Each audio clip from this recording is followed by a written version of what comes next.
بہلول کا نام آپ نے سنا ہوگا، یہ مشہور مجاذیب میں سے یہ مجذوب گزرا ہے۔ دریائے دجلہ کے کنارے اکثر گھومتا رہتا تھا اور اس کی ادائیں نرالی تھی۔ مجذوبوں کے رنگ اپنے ہوتے ہیں، سادیہ نزدیک رائے عاشقاں، خلق مجنو نندو مجنو آ کے لست۔ تو لوگ انہیں بے وقوف کہتی ہے، لیکن اہل عقل اور اہل تصوف انہیں دانا کہتے ہیں۔ اس لیے بہلول دیوانہ کہا جاتا تھا، لیکن بہلول دانا کہتے ہیں اہل خرد، کہ اصل حقیقی عقل تو ان کے پاس ہیں جو در محبوب تک پہنچ گئے۔ راس الحکمہ تے مخافت اللہ، حکمت اور دانائی کا سرچشمہ اللہ کا خوف ہے۔ تو جس کو اللہ کا خوف جتنا زیادہ ہوگا وہ اتنا زیادہ دانا ہوگا۔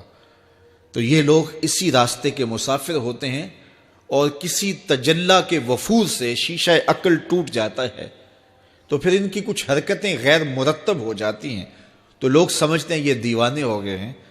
اصل تجلیات کے وفور سے ان کے ہوش ٹکانے نہیں رہے، لیکن ان کے دل پر وہی تجلیات منعکس ہوتی رہتی ہیں، تو انہیں دیوانے کہہ دیا جاتا ہے، لیکن حقیقت میں یہ دانا ہوتے ہیں۔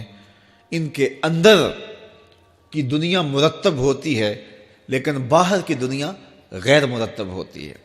اٹھنے بیٹھنے کا کبھی پتہ نہیں ہوتا، کھا لیا تو لے لیا، نہیں کھایا تو دو دو دن گزر گئے۔ پہننے کو کچھ میسر آ گیا تو ٹھیک ہے، نہ میسر آیا تو کئی کئی دن گزر گئے۔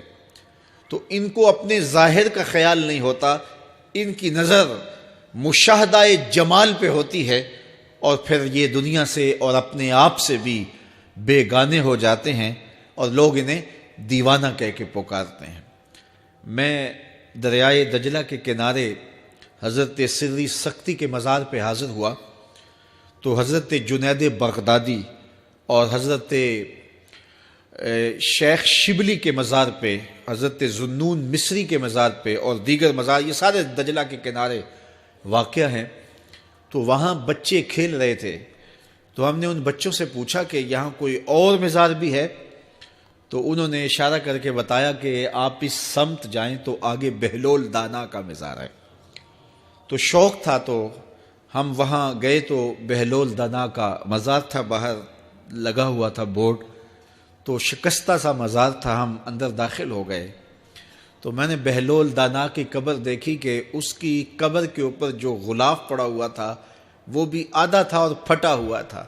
میں نے کہا فقیروں کی جو علامتیں ہوتی ہیں وہ مرنے کے بعد بھی پائی جاتی ہیں، آج بھی مجذوبیت کا رنگ اس کی قبر پہ نمایاں ہے۔ اور میں نے دوستوں کو کہا جو میرے ساتھ تھے، میں نے کہا دیکھو کو جو ہوتے ہیں نا مجذوب، بعض کا کپڑے بھی واجبی ہوتے ہیں ان کے اوپر، تو یہ دیکھیے کہ اس کا غلاف بھی جو ہے وہ آدھا ہے اور وہ بھی جگہ جگہ سے پھٹا ہوا ہے، تو اس کی قبر بھی اس کے جذب کی کہانی سنا رہی ہے۔ تو یہ دریائے دجلہ کے کنارے گھومتا تھا اور لوگ اس سے ملتے تو جو اس کی زبان سے نکلتا وہ پورا ہو جاتا۔ تو ایک دن دریائے دجلہ کے کنارے یہ گھوم رہا تھا کہ ہارون رشید اپنے مکان کی، اپنے محل کی چھت پہ ٹہلتے ٹہلتے بہلول کو دیکھتا ہے، تو خادموں کو کہا کہ ذرا اسے میرے پاس حاضر کرو۔ شاہی حکم نامہ تھا، جو چھت کے اوپر خادم تھے انہوں نے اوپر سے ڈولی پھینکی اور نیچے والوں کو اشارہ دیا، انہوں نے بہلول کو پکڑا اور ڈولی میں رکھ دیا، اوپر والوں نے رسیاں کھینچ لی۔ 2 لمحوں کے بعد بہلول بادشاہ کے سامنے تھا۔ تو بادشاہ نے بہلول سے کہا کہ بہلول ایک بات تو بتاؤ۔ کہا پوچھئے۔ کہا آپ خدا تک کیسے پہنچے ہو؟ تو بہلول نے مسکرا کے کہا جیسے آپ تک پہنچا ہوں۔ علامہ اقبال نے جو مرد کلندر کی نشانیاں بتائی ہیں ان میں سے ایک نشانی یہ ہے، بات میں سادہ و آزادہ، معانی میں دقیق، کہ اس کی بات بہت لمبی اور لچھے دار اور گچھے دار نہیں ہوتی، سیدھی سیدھی بات ہوتی ہے لیکن سیدھی روح میں اترتی ہے۔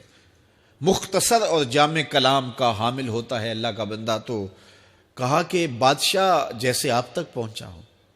تو بادشاہ کا تو خیال تھا کہ کوئی بڑی باریک بینی سے کوئی فلسفہ بتائے گا، لیکن یہ 2 لفظوں میں اس نے کہہ دیا جیسے آپ تک پہنچا. بادشاہ نے کہا میں نہیں سمجھا.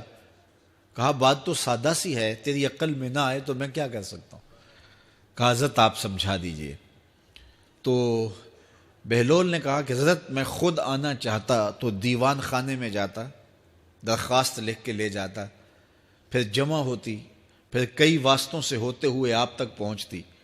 آپ پھر مجھے وقت دیتے ملاقات کا, 6 ماہ بعد, سال بعد. اس وقت پہ میں تیار ہو کے ملاقات کرنے آتا. آپ کے کوئی شاہی مہمان آ جاتے تو پھر ملاقات منسوخ ہو جاتی. پھر بھی آپ کی مرضی, ملاقات ہوتی نہ ہوتی. میں چاہتا تو مہینے سال لگ جاتے, لیکن ملاقات پھر بھی آپ کی مرضی پہ. اور جب آپ نے چاہا ہے تو 2 گھڑیاں بھی نہیں لگی. تو کہا بندہ چاہے تو کروڑوں سال بھی بیت جائیں, اس کے قرب کی کوئی انتہا نہیں ہے, لیکن جب وہ چاہے تو 2 گھڑیاں بھی نہیں لگتی. مانا کہ محبت کے سفر میں ہر گام پہ 100 مشکل ہے, لیکن یہ سفر آسان بھی ہے اگر ساتھ تمہارا ہو جائے. تو کہا کہ قل ان کنتم تحبون اللہ فاتبعونی یحببکم اللہ, کہ اگر تم اللہ سے محبت کرتے ہو تو آسان طریقہ تمہیں بتا دیتے ہیں, میرے محبوب کی چوکھٹ پہ آ جاؤ. اللہ اکبر, جس کو تم ڈھونڈنے نکلے تھے وہ تمہیں وہاں مل جائے گا. اور تم اس سے محبت کا دعویٰ رکھتے تھے, وہ تم سے محبت کا دعویٰ کرے گا. اور پھر جب تم اس کے محبوب ہو جاؤ گے تو پھر جو تم کہو گے وہ کیوں نہیں ہوگا, کیونکہ محبوبوں کی تو بات مانی جاتی ہے نا. یہ نظام الدین اولیاء علیہ رحمہ کو محبوب الہی کہتے ہیں نا. ان کا واقعہ بھی علماء نے یہ لکھا ہے, صوفیاء نے, کہ ان کے شیخ حضرت بابا فرید الدین گنج شکر رحمۃ اللہ تعالی علیہ ایک دن موج میں آ گئے اور کہا کہ نظام الدین محب بنو گے یا محبوب بنو گے. تو یہ بڑی خدمت کرتے تھے اپنی شیخ کی. تو کہا کہ محب بنو گے یا محبوب. تو کہا حضرت اگر اجازت ہو تو اپنی ماں کو نہ پوچھاؤں. اللہ اکبر, ان لوگوں کی مائیں بھی تو صاحب حال ہوا کرتی تھیں. تو کہا کہ اگر اجازت ہو تو اپنی ماں کو نہ پوچھاؤں کہ محب بننا ہے یا محبوب بننا ہے. کہا جاؤ تمہیں اجازت ہے. تو گھر کی طرف روانہ ہوئے. 1 آدھ دن کا سفر کیا. راستے میں ایک فقیر تھا مجذوب, جو راستے میں بیٹھا تھا, حالت اس کی عجیب سی تھی. تو یہ سلام کر کے گزرنے لگے تو وہ مسکرا کے بولا محب بنو گے یا محبوب. تو حیرت زدہ ہو گئے کہ اسے کیسے پتا چل گیا, یہ تو میرے شیخ کا اور میرا راز ہے. تو رک گئے. کہا کہ حضرت اگر آپ بتا دیں تو بہت اچھا ہو. کہا نہیں نہیں, ماں سے پوچھو, جو وہ بتائے گی وہی بن جانا. اور اگر ماں نے نہ بتایا تو کل آ جانا, اسی وقت یہاں ملاقات ہوگی, پھر میں بتا دوں گا. خیر چلے, رات کو پہنچے, والدہ کی خدمت میں سلام پیش کیا, پاؤں دبائے اور کہا کہ شیخ موج میں آ گئے اور کہا محب بنو گے محبوب بنو گے. تو میں نے کہا ماں سے پوچھ لوں. تو میں اماں جی آپ سے پوچھنے آیا ہوں, راستے میں یہ واقعہ بھی ہوا.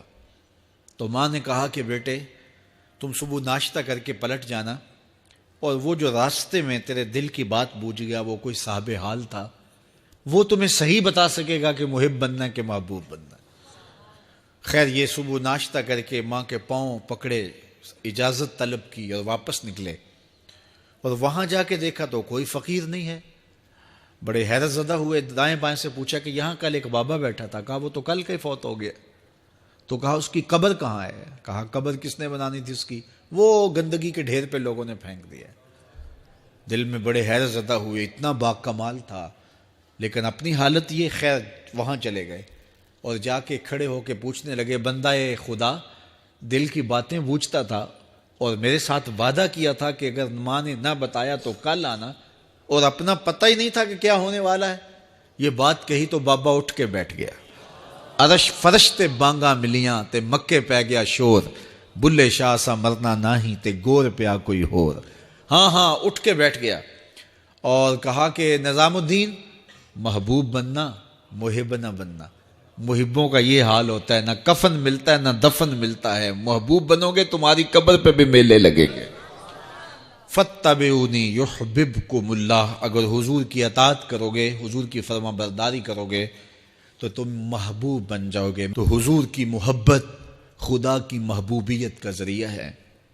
اس لیے ہمیں حضور کا پیار اپنی روحوں میں موجزن کرنا ہے، حضور کی محبت اپنی روحوں میں اتارنی ہے، اور محبت اپنے تمام تر تقاضوں کے ساتھ جب روح پذیر ہوگی تو پھر ہمارا انداز زندگی بھی سنور جائے گا، ہماری آخرت بھی سنور جائے گی۔ محبت کے من جملہ تقاضوں میں سے سب سے بڑا تقاضا